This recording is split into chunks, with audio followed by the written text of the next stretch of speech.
तो दोस्तों आज हम पढ़ने वाले हैं यहाँ पे employment of fund bye commercial bank. ठीक है दोस्तों, बैंक जो होता है अपने पैसे का इस्तेमाल कैसे करता है, जो भी उसके पास फंड आता है। ठीक है, चलिए उसके बारे में पढ़ते हैं एक एक करके। मैंने यहाँ पे कुछ पॉइंट्स दिए हुए हैं, उसको भी हम लोग जानते हैं कि क्या होता है।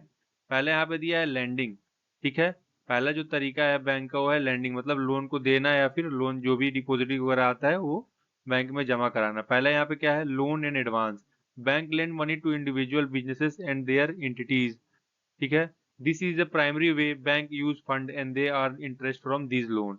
दोस्तों बैंक करता क्या है कि हमको लोन देता है। ठीक है, मतलब हमको इन द सेंस कि किसी इंडिविजुअल को लोन देता है, किसी कंपनी को दे देता है या किसी बिजनेसेस को दे देता है। ठीक है, उससे जो इंटरेस्ट मिलता है उससे अपना वो बिजनेस चलाता है। मतलब जो भी हम लोन अगर किसी को देगा और हम उसको इंटरेस्ट पे करेंगे, उसी इंटरेस्ट से बैंक अपने डेली जो भी कार्य होते हैं उसको पूरा करता है। जैसे यहाँ पे मैंने लिखा है टाइप्स ऑफ लोन में कौन से लोन हो सकते हैं, वेरियस टाइप ऑफ लोन हो सकते हैं, सच एज पर्सनल लोन हो सकता है, होम लोन हो सकता है, बिजनेस लोन हो सकता है या फिर ओवरड्राफ्ट वगैरह हो सकता है।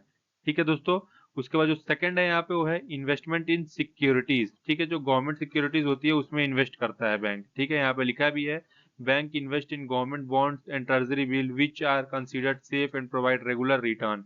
बैंक क्या करता है, गवर्नमेंट सिक्योरिटीज में भी इन्वेस्ट करता है ताकि उससे उसको रिटर्न मिलते रहे और ये काफी सेफ माना जाता है। तो ये बैंक अपने ही पैसों से ये सब लेन देन को पूरा करता है। तीसरा पॉइंट जो यहाँ पे मैंने दिया है कैश रिजर्व। कैश रिजर्व क्या होता है, इसमें हम पहले जानते हैं कैश रिजर्व रेशियो क्या होता है। ठीक है दोस्तों, इसको बोलते हैं CRR. Bank are required by law to keep a certain percentage of their deposit as cash with the central bank. जो भी कमर्शियल बैंक होते हैं उनको अपने पूरे पैसे का कुछ परसेंट, मतलब सीआरआर के फॉर्म में सेंट्रल बैंक के पास, जो भी सेंट्रल बैंक होगी उस देश की, उसके पास रखना होता है। ये बताता है कि हमारे पास, मतलब कमर्शियल बैंक के पास कैश की लिक्विडिटी है। ठीक है, समझ गए होंगे दोस्तों। चौथा जो यहाँ पे है एसएलआर, क्या बोलता होता है ये, statutory liquidity ratio. Bank must maintain a certain percentage of their deposit in the form of liquid assets such as gold, cash और गवर्नमेंट अप्रूव्ड सिक्योरिटी। बैंक के पास दोस्तों जितना भी अमाउंट होता है, ठीक है, जितना भी अमाउंट बैंक के पास होता है उनको क्या करना पड़ता है, उसका कुछ सर्टेन अमाउंट गोल्ड में या कैश में या किसी भी गवर्नमेंट सिक्योरिटी में लगा के रखना होता है फॉर द फ्यूचर यूज के लिए, ताकि कोई भी इकोनॉमिक में कोई कंडीशन आ जाए, अप एंड डाउन हो जाए, तो उस समय ये काम आ सके। पांचवा जो पॉइंट यहाँ पे मैंने दिया वो दिया इंटर बैंक लेंडिंग। ठीक है, बैंक क्या करता है, यहाँ पे नाम भी लिखा हुआ है call money market. Banks lends money to other bank for very short period, usually overnight. इसमें क्या होता है ना दोस्तों की जो बैंक होती है अगर उसको प्रॉब्लम हो जाती है कोई भी, तो दूसरे बैंकों से उधार ले लेता है। ज्यादा टाइम के लिए नहीं, सिर्फ रात भर के लिए उधार लेता है या 1 से 2 दिन के लिए वो दूसरे बैंक से उधार ले लेता है, क्योंकि अपनी बैंकिंग सिस्टम को मेंटेन करके रखना होता है। ठीक है, छठा पॉइंट जो यहाँ पे मैंने दिया है दोस्तों वो दिया है यहाँ पे बैंक बैलेंस। ठीक है, deposit with other bank. Bank also hold deposit with other bank both domestically and internationally.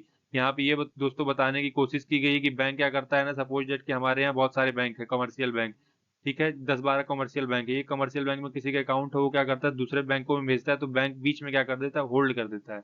उस अमाउंट से वो इंटरेस्ट कमाता है और अपने बैंक को, मतलब बैंक जो होती है वो अपनी गतिविधियों को पूरा करता रहता है उसी इंटरेस्ट से। ठीक है, यहाँ सातवां पॉइंट जो मैंने दिया है फॉरेन एक्सचेंज ऑपरेशन। यहाँ पे दोस्तों क्या होता है, bank engage in buying and selling of foreign currency to meet customer demand and earn profit from their exchange rate differences. इसमें क्या होता है दोस्तों, फॉरेन में अगर जो भी हम इन्वेस्ट करते हैं, बाइंग एंड सेलिंग करती है तो बैंक खरीदती तो है हमारे लिए, जो भी हम अपना गुड्स एंड सर्विस खरीदते हैं उतने में जितना भी टाइम रहता है और या जितनी अर्निंग होती है उससे जो इंटरेस्ट मिलता है वो बैंक कुछ परसेंट लेती है, उससे भी वो अपना पैसा बनाती है। तो बैंक क्या करती है दोस्तों, अपने फंड इन सब तरीकों से एलोकेट करती है और रीलोकेट करती है। यहाँ पे मैंने कुछ पॉइंट्स दिए हैं उसको भी हम लोग देख लेते हैं की पॉइंट्स में, उसको भी एक एक करके रीड कर लेते हैं। पहला है earning profit. The primary goal of employing fund in to earn profit through interest fees and investment. पहला गोल क्या है दोस्तों कि हमको अपना इंटरेस्ट जो है या फिर हमारा प्रॉफिट अर्न करना है। ठीक है, दूसरा है risk management. Bank must balance profitability with safety, insuring that don't take